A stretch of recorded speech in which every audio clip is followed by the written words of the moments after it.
It's Dagok time na! So, anong gagawin? Let's read it! Over naman sa reading. Hi mga i-geaters! Ayan, nandito na tayo ngayon sa ating episode 2 with our Dagok time via Notify Satellite. Ba't naman kasi satellite? Kala mo talagang may antenna dun sa taas eh. Anyway, ito na, wag natin patagalin pa kasi nag-reshoot ulit ako. Grabe naman yung dago ko. Ito yung dago ko. Isasulat ko. Isasend ko kay Dean. Grabe yung dago ko ngayon na. Nakakairita. Anyway, let's move on na. Siguro, medyo bilis ako na lang yung pag-read. And medyo syempre may violent reaction pa din ako. As always naman eh. Over naman sa always be my baby. So yeah, diba? Tama na kayo. Oh my God, yung kilikili ko. So, anong gagawin? Let's read it. Ayan. Anyway, this episode 2 natin, meron ako ditong bonus track. Kala mo naman talaga, album siya. Album ni, Ariana. Kala mo naman talaga, siya, Eternal Sunshine Deluxe. Oh my God, malapit na. Anyway, ayun na nga.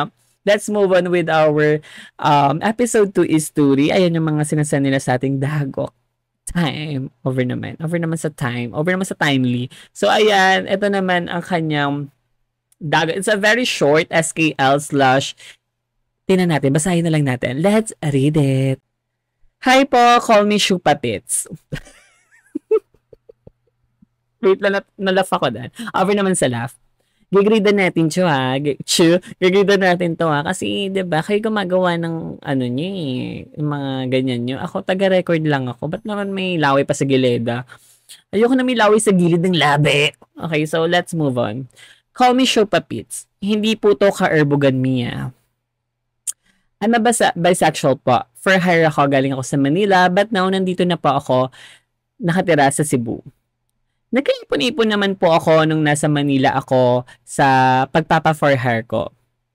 May nakilala po ako sa Manila na taga Cebu siya, binigyan niya ako ng pera at pinapadalhan ng pera.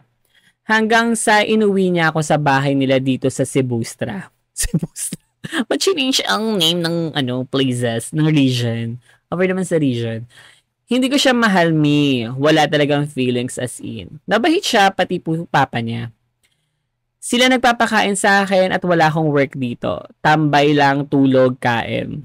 Over naman sa prinsipe. Over. Medyo po nagigilty na po ako, mi, sa pinagagawa ko. Hindi po ako naghahanap ng work kasi ayoko po mag-work. Nasasanay kasi ako sa instant money. Ano pong gagawin ko po, mi? Thank you, mi. Isa lang masasabi ko sa'yo, tamad ka. Over naman sa angry. Sabi niya dito, nagigilty naman daw siya. Pero, bakit hindi ka kumilos agad? Need mo na kumilos, bilis, diba? Like, syempre, mapapagod din yung mga tao na yan. Mananawa din yung tao na yan.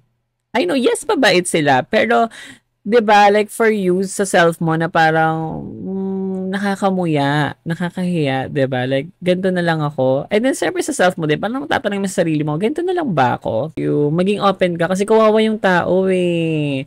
Nasasaktan mo yung kanilang feelings. And sana na, diba, dapat go with the, na sila, may mag-move on na sila, nagbumabalik sila because dahil sa'yo, siguro kahit hindi mo magbigay ng material na bagay or masuklian ng material na bagay. Pero andun dapat din yung parang, alam mo yun, yung utang na loob.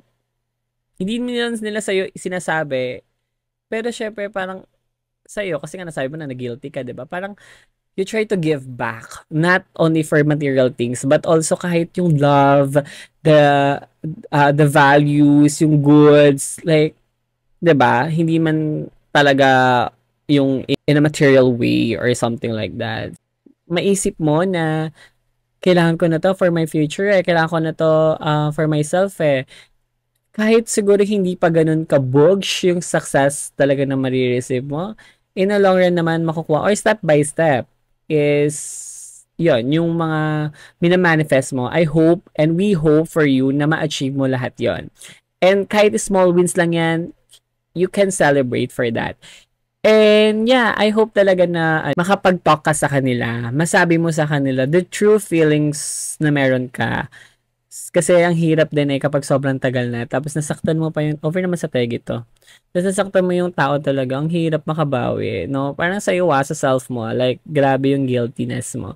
I hope talaga na magkaroon ka na ng work and I know may dream ka, may pangarap ka. So, sana matupad mo yun and go, go, go lang laban, laban sa life. You can do that. You can do that. So, ayan nga po yung ating bonus track. So, let's move on with our main course. Over naman sa restaurant.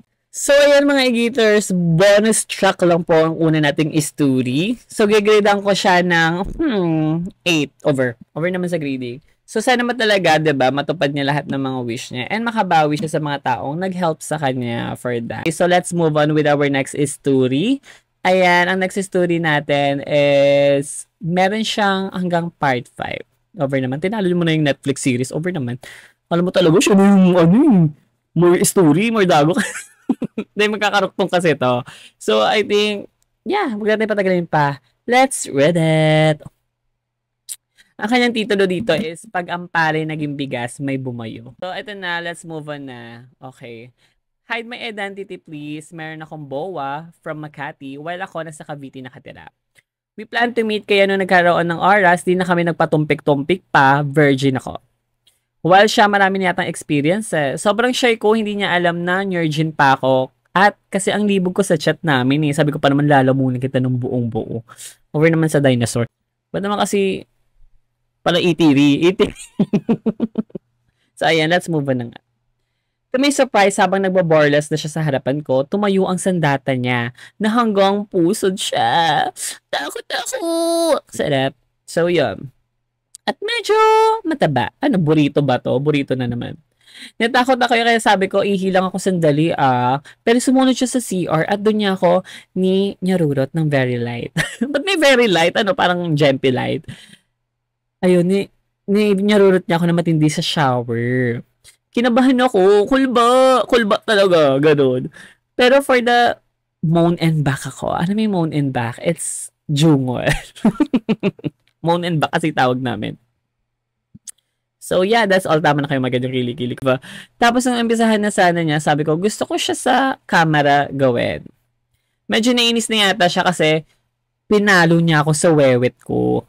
Sa camera namin siya ginawa at walang liwanag that time kasi nga, gigil na siya talaga eh. Ang galing ni baby, ang galing ni baby. Ba't kasi nagigil? Over naman sa, gigil. Kala mo talaga siya na yung may mga cravings na, sour cream. Charot. Nagmuna pa siya at bakit daw hindi ko sinabi na virgin ako? Kasi, bigla na niya akong binoksak ng notaret niya. Iyak malolo talaga ako, pero nilambing naman niya ako. After namin magnyarurot, non-stop yung bleeding. Kaya kami nagpunta sa kapatid niyang Obgyn. At ayun nga, kailangan akong tahiin dahil nawarak siya ng malala. Nagyaya na naman siya, pero sabi ko, please lang, pagpahingin mo ang bujayna ko. Thank you. So, ayan, nagtanong kami sa kanya, uy, anong next? Kasi nga parang bitena. Anong bitena? Nabitin kami dun sa kanyang story. Kaya sabi namin, sige, ayan, nag-update siya for the part 2 niya. And then, ito yung talak niya dito. Na-curious ako sa mangyayari, kaya niyaya ko siya makipagkita kanina. Nag-meet kami sa SM Dasmariñas, doon niya ako sinundo. Nasa sakyan pa lang kami, ramdam ko na yung libido sa paligid. So, tumataas na naman temperatura ng kanyang libido. Mga 37 degrees Celsius. Parang kinakalubit niya ang bujayna ko kapag nagsasalita siya, napapalundag pa rin ako sa karu. Nung time na nag-parking na siya ng sakyan dito, inastayan namin. Yes, magkasama pa rin kami until now. Over naman sa updates. Nagsabi siya na magpapahinga muna kami saglit sa sasakyan niya. Nakaupo lang ako habang siya ramdam kong nakatingin sa akin. Napapadasal ako na sana wag niya akong sibakin sa sasakyan niya. Over naman sa category is outdoor. Nyarfan ba yan, nak? Hinawakan niya ako sa kamay ko at sabi niya, halika na, baba na tayo. Medyo disappointed ako kasi akala ko ilalagay niya sa titi pirate niya. Kaya pinigilan ko siya at sabi ko, pwede ba kitang ibuko, Josh? Ba't naman din nag-drink? Ba't naman na Joe? Drink over naman sa drink moderately. Ba't nag-bolak? Ayan, nag-DJ. Medyo nagwa sa sinabi ko at natawa. Pero tinanggal niya ang yintoron niya at binaba niya ng konti ang sandalan ng jupuan niya. Hindi ko alam kung anong gagawin ko. Kaya tumingin ako sa kanya. Nagulat ako kasi ginubad niya yung short marin niya. Pati yung bripanga niya. Tapos yun, sinabunutan niya ako at nangyari na hindi mo maiisip. Alam ko yan, te. Sige, yung orpap mo. Medyo nagulantang ako na matapos na siya kasi sakit ng bibig ko talaga. Parang nalak. yung pangako. Pero nakita ko naman na sarapan siya kaya ngumiti na lang ako. Pero pakiramdam ko talaga yung mukha ko talaga ang bukit ko. Dahil balik ko na talaga yung ano yun, balik ko na talaga yung pakiramdam niya. Hindi pa diyan natatapos kasi nasa elevator na kami papunta sa room namin kahit may room service kaming kasama, hinahalikan niya ako sa batok. Dahil sa sobrang kiliti ko, naitulak ko pa si kuyang room service over naman sa tulakan.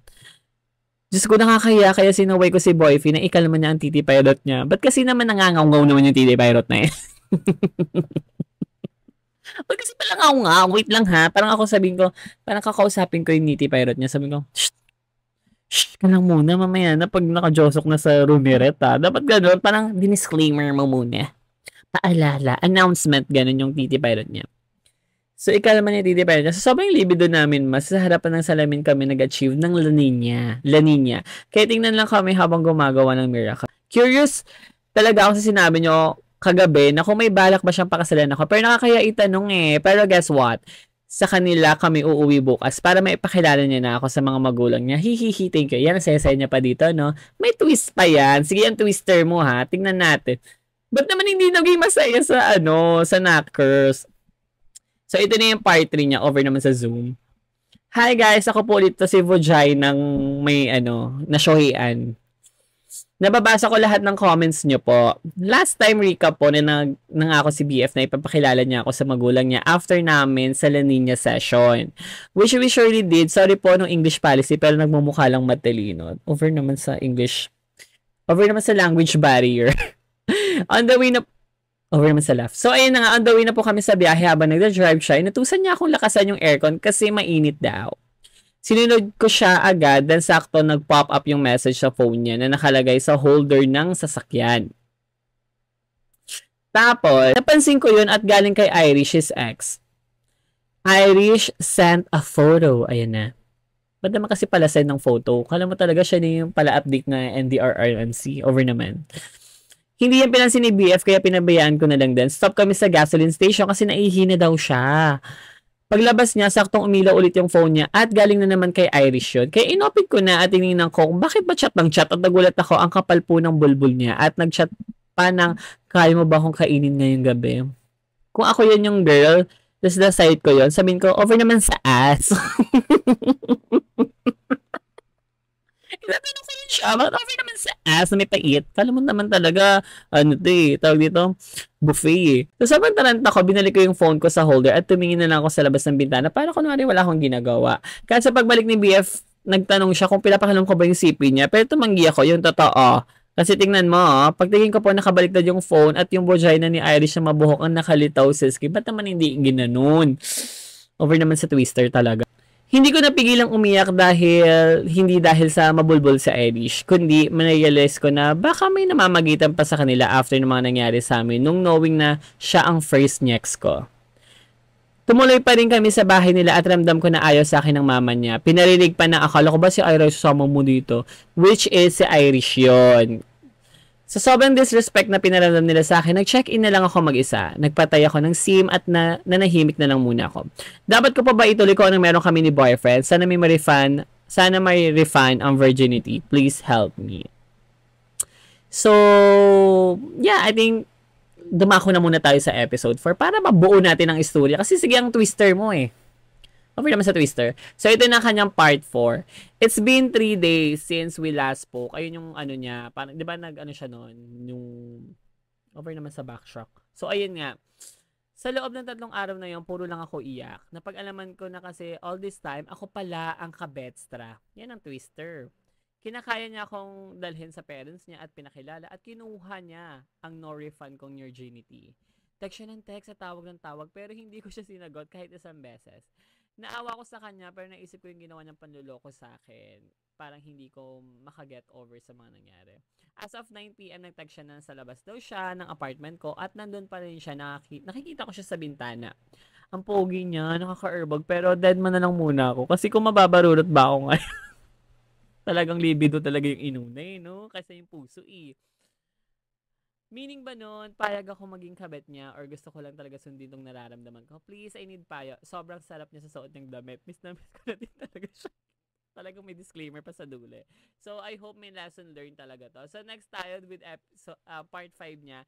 Tingnan natin and let's do the lesson learned after na marinegan natin ng full episode, full trailer yung kanyang dito, story. So, ang part 5 niya dito, ito na ang kanyang part 5. Hi ma, ito na yung last part, I guess. Over naman sa Q&A. Nagpakasal na sila ng ex niya noong February 27, which is si Irish. Nagpakasal na daw. Hindi ko na-expect na ganun. Bakit? Paano niya nagawa sa akin yun? Naglaning niya pa kami noong Feb 24. Pumunta siya sa bahay na may dalang bulaklak noon. Nakalima kami. Lahat ng posisyong ginawa na namin. Umibabaw pa ako para di ako iwan. Pero ba't naging ganun? Ayoko na talaga ma. This is the last story. The end of our story. Ayun ang twister niya. Grabe no. Sobrang bukit nun. Like yung parang... after all, nawala na parang bula. Over naman sa Bubbles. It's very sad, but it's okay to move on. Kasi, parang, yun nga, bet ka lang niya talaga maging kabetstra. Temptation of 5. Over naman sa Temptation of... So, nagpakasal na sila eh. Try mo sunugin yung papel para maging single silang dalawa. Hindi, over lang, joke. It's not for you talaga. It's not you in him. Over naman sa English era. Over naman sa language barrier. Hindi, for me, tanggapin mo kung ano yung meron. Kasi baka yung pagsubok na yun, twister na yun, is talagang pinadaan lang sa'yo. On the way lang sa... Hindi, on the way na siguro yung para sa'yo. It's okay. Yeah, it's very hard. Sobrang sakit niyan ha. Sobrang sakit talaga na yung akala mo na siya na, akala mo na kayo na, pero biglang nag-zero ka. Diba? But anyway, I hope you can start yourself into happy and be happy, and kahit hindi man dumating sa'yo yung dawan mo muna, kahit siguro ma-achieve mo lahat ng mga lanin niya sa life mo, like yung mga dreams mo, career, health, and family is love, you're good na. Pero yeah, darating yung para sa'yo talaga. I sure that. Kasi hinulaan na kita gamit ang bujayna mo. Yung mga, yung parang palad lang yun. Binasa yung palad eh. Meron yan talaga. And I hope na maging happy ka soon for your new love life na story. Ibalikan mo kami sa iyong story ha kapag talagang may bonggang gumanap na talaga dyan. So, I'm so excited and we're so excited for that. So, I think yun lang ating episode 2. I'm so happy to read na sobrang yun nga, isa lang yung mahaba kasing binasa natin yung episode 2 eh. Pero meron tayong bonus track. Ba't kasi nag-bonus track? Alam mo talaga, album na sing, baby. So, yeah, that's all. Oh my God, tama na kayo. Oh my God, yung kili-kili ko. Thank you so much mga Igator sa pakikinig sa ating episode 2. I hope na nag-enjoy kayo. And please do comment naman. And, yeah, abangan nyo pa rin, meron naman tayong TikTok satellite. Dito syempre sa Notify Satellite. Please do support me. Maging number 1 sana. Kala mo naman talaga ang ganda ng story niya. So, ayan, gagridan ko sila muna ng, siguro sa bonus track, gagridan ko siya ng 8/10. Sana matupad din ang kanyang mga ganap and makabawi sa tumulong sa kanya. And syempre sa ating pag-ampalay may bumayo, pag-ampalay naging bigas, may bumayo. Over naman sa lawi sa gilid. Gagridan natin siya ng 9 over. Kasi hindi ako nagko-complete Tandaan nyo kayo gumagawa ng grades nyo Taga-record lang ako dito over. So yeah, that's all. Tama na kayo. Oh my God, yung kili-kili ko. So, thank you so much mga Igators. Ayun. So yeah, that's all. Thank you so much mga Igators. So yeah, that's all. Oh my God, tama na kayong kili-kili ko. So, bye Igators. Bye. Love you all.